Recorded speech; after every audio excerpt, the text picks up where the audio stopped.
Hello everyone, I hope आप सभी लोग बहुत अच्छे होंगे। मेरा नाम है Abhishek Kumar Tripathi. Welcome to learning 5।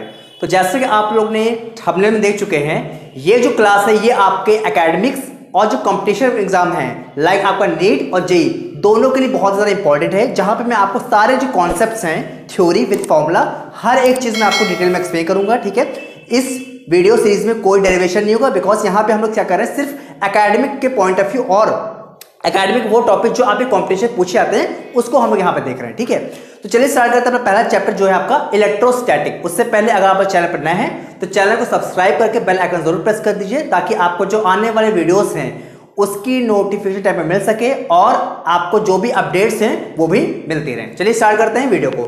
तो पहला चैप्टर आप देख रहे हैं, पहला चैप्टर आपका है इलेक्ट्रोस्टैटिक। तो कुछ यहाँ पे टॉपिक लिखे हुए हैं, टॉपिक आप लोग क्लियर दिख रहा होगा। पहला जैसे टॉपिक है आपका चार्ज। तो पहले बात है चार्ज होता क्या। देखिए चार्ज सिंपली कुछ आपको ज्यादा नहीं देखना है। चार्ज का मतलब होता है नंबर ऑफ इलेक्ट्रॉन। ठीक है, किसी बॉडी से जितने इलेक्ट्रॉन को हम लोग ट्रांसफर करते हैं वही हमारा क्या होता है, चार्ज होता है। ठीक है, तो जो चार्ज का फॉर्मूला होता है वो होता है आपका Q is equal to NE। ये आपका चला चार्ज का फॉर्मूला, जहां पे आपका Q क्या हो गया, Q आपका चार्ज हो गया, N हो गया number of electron, and E हो जाएगा जो आपका इलेक्ट्रॉन पे चार्ज होता है। तो इलेक्ट्रॉन पे कितना चार्ज होता है, याद रख लीजिएगा 1.6 इंटू 10 की पावर -19। ठीक है, ये होता है चार्ज ऑन इलेक्ट्रॉन, जिसकी वैल्यू फिक्स होती है, आपको याद रखना है। ठीक है, यूनिट की बात करते हैं तो आपका जो चार्ज है उसकी यूनिट होती है कूलम। क्या होती है, कूलम। ठीक है, so coulomb is the unit of charge.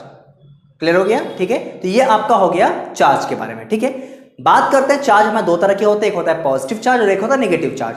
किसी बॉडी से इलेक्ट्रॉन को रिमूव करेंगे तो बॉडी पे हमेशा पॉजिटिव चार्ज आएगा, बॉडी से इलेक्ट्रॉन को ऐड करेंगे तो उस पर हमेशा नेगेटिव चार्ज आएगा। ठीक है, तो पॉजिटिव और नेगेटिव चार्ज जो बॉडी पे आ रहा है वो आ रहा है due to addition and removal of electrons. ठीक है, तो आपको याद रखना है कि चार्ज बेसिकली क्या कब आएगा, जब बॉडी से तो इलेक्ट्रॉन ऐड हो रहा होगा या इलेक्ट्रॉन रिमूव हो रहा होगा। ठीक है, यहां तक क्लियर हो गया आप लोग को।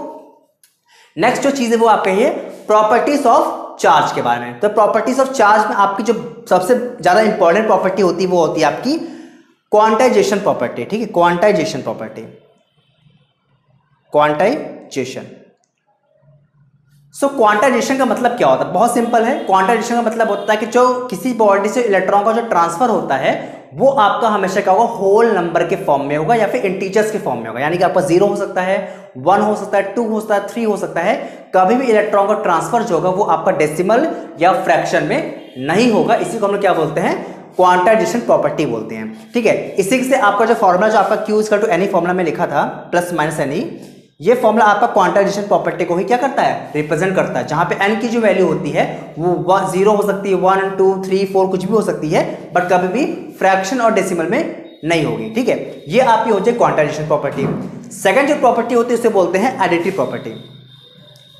एडिटिव प्रॉपर्टी, एडिटिव प्रॉपर्टी में क्या होता है कि हम लोग क्या कर सकते हैं, चार्ज अगर मान लीजिए कमरा है, इस कमरे में आपके बहुत सारे चार्ज रखे हुए हैं, तो आप क्या कर सकते हैं, चारे चार्जेस को ऐड कर सकते हैं। ठीक है, मतलब अगर सपोज कि इस कमरे में आपके 3 चार्जेस है, Q1, Q2, Q3, तो अगर आपको पूछा जाए इस कमरे में टोटल चार्ज कितना है, तो क्या करेंगे आप, सिंपली चार्ज को ऐड कर सकते हैं, यानी Q1 plus Q2 plus Q3 plus Q4 and so on. ठीक है, that is property is called additive property. ठीक है, इसके बाद जो आपकी थर्ड प्रॉपर्टी होती है जो बहुत इंपॉर्टेंट, वो है आपकी कंजर्वेशन प्रॉपर्टी।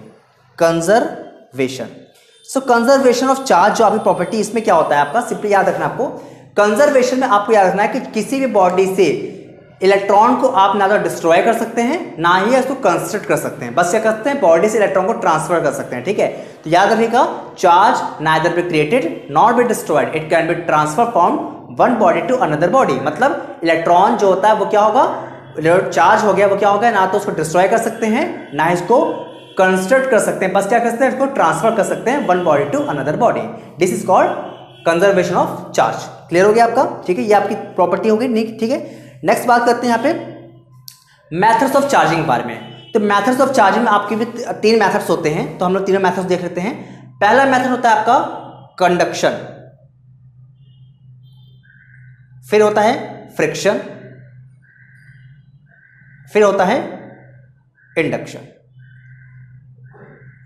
ठीक है, कंडक्शन, फ्रिक्शन और इंडक्शन। पहले बात करते हैं कंडक्शन क्या होता है, बहुत सिंपल है। मान लीजिए आपके पास एक बॉडी है ये ए, ठीक है, एक बॉडी ए है और एक बॉडी आपकी है बी।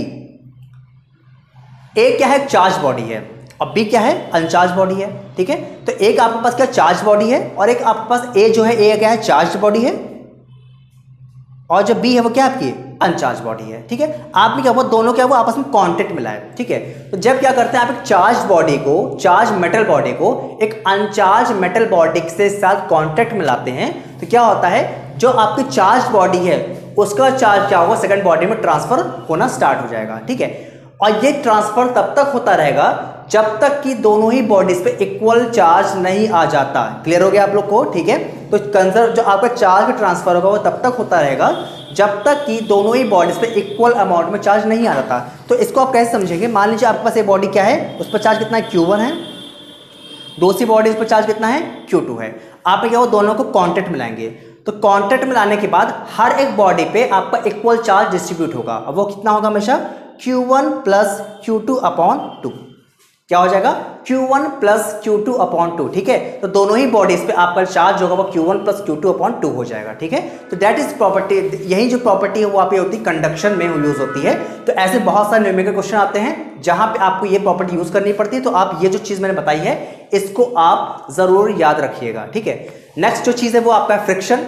फ्रिक्शन क्या होता है, सिंपल है। अगर हम क्या करते हैं, दो बॉडीज को रब करते हैं, चाहे वो आपके कंडक्टर हो चाहे वो इंसुलेटर हो। सपोज करते हैं मैं क्या हुआ, जो आपने किया होगा बचपन में कंघी वाला एक्सपेरिमेंट किया होगा। आप कंघी को जब क्या करते हैं, बालों में रब करते हैं, तो जब कंघी को आप बालों में रब करते हो तो क्या होता है, वहां पे आपका इलेक्ट्रॉन का ट्रांसफर होता है, जिसकी वजह से क्या होता है, बॉडी में चार्ज डेवलप होता है। तो जब हम लोग क्या करते हैं, दो बॉडीज को रब करेंगे तब आपका अगर चार्ज डेवलप हो रहा है तो that is the charge develop by the friction method. ठीक है, तो वहां पे जो चार्ज आ रहा है वो किसकी वजह से आ रहा है, ड्यू टू फ्रिक्शन मेथड। ठीक है, नेक्स्ट जो प्रॉपर्टी दो है इंडक्शन। इंडक्शन कुछ खास नहीं है, सिंपल है। जैसे आपने देखा होगा कंघी को जब क्या करते हैं, पेपर के पास लाते हैं, तो कंघी को जैसे पेपर के पास लाते हैं तो कंघी क्या करती थी, पेपर को अपनी तरफ अट्रैक्ट करना शुरू कर देती थी। ऐसा होता था।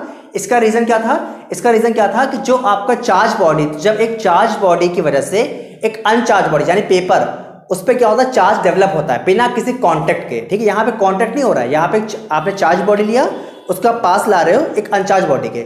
जैसे आप अनचार्ज बॉडी के पास ला रहे हो तो क्या हो रहा है, वहां पे अपने आप क्या हो रहा है, चार्ज का ट्रांसफर हो रहा है। चार्ज ट्रांसफर भी नहीं हो रहा है, वहां पे क्या हो रहा है, इलेक्ट्रॉन्स का रीअरेंजमेंट हो रहा है। तो जहां पे इलेक्ट्रॉन्स के रीअरेंजमेंट की वजह से चार्ज डेवलप होता है उसे हम लोग क्या बोलते हैं, इंडक्शन। और ये क्या होता है, आपका टेम्परेरी होता है। टेम्परेरी का मतलब क्या है, जब तक आप बॉडी को पास लाएंगे तो इसमें क्या होगा, दूसरी बॉडी में चार्ज डेवलप हो गया।